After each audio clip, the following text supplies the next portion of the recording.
$100 a day trading cryptocurrency. That's why I'm going to show you ways that you could do that today. But guys, please know I'm not a financial advisor. This is for education purposes only. So let's get straight in.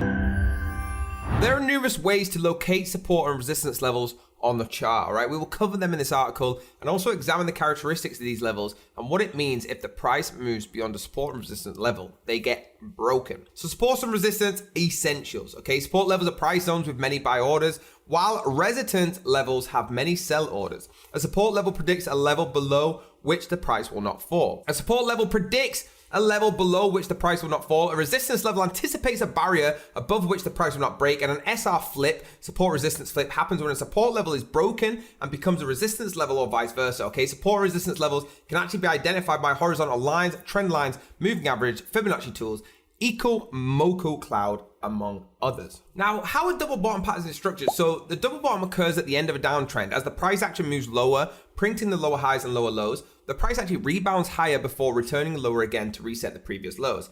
As the basic rule of technical analysis says that the twice touched low becomes a support level, the sellers are unable to print a new low below the previous one, so which provides the buyers with an opportunity to push the price higher. As a result, we have two lows, two bottoms that resemble the letter W. As you can see here, you got the downtrend going out, the breakout coming, and then the uptrend. Now, the falling wedge pattern is a bullish pattern together with a rising wedge formation, so these create a powerful pattern that signals a change. Okay, change in the trend direction. In general, a falling wedge pattern is considered to be a reversal pattern, although there are examples when it facilitates continuation of the same trend. So this article explains the structure of falling wedge formation and its important, well-technical approach trading to this pattern. You can see here the downward converging lens going all the way down and the declining volume. Now, what are the bull and bear flag patterns? A bull flag is a candlestick pattern that allows traders to participate in the bullish market. They usually provide entry signals that allow traders to enter an uptrend. The pattern is characterized by initial strong upward movement, followed by a short consolidation period and the bullish trend's continuation. A bear flag candlestick pattern shows a downward price movement,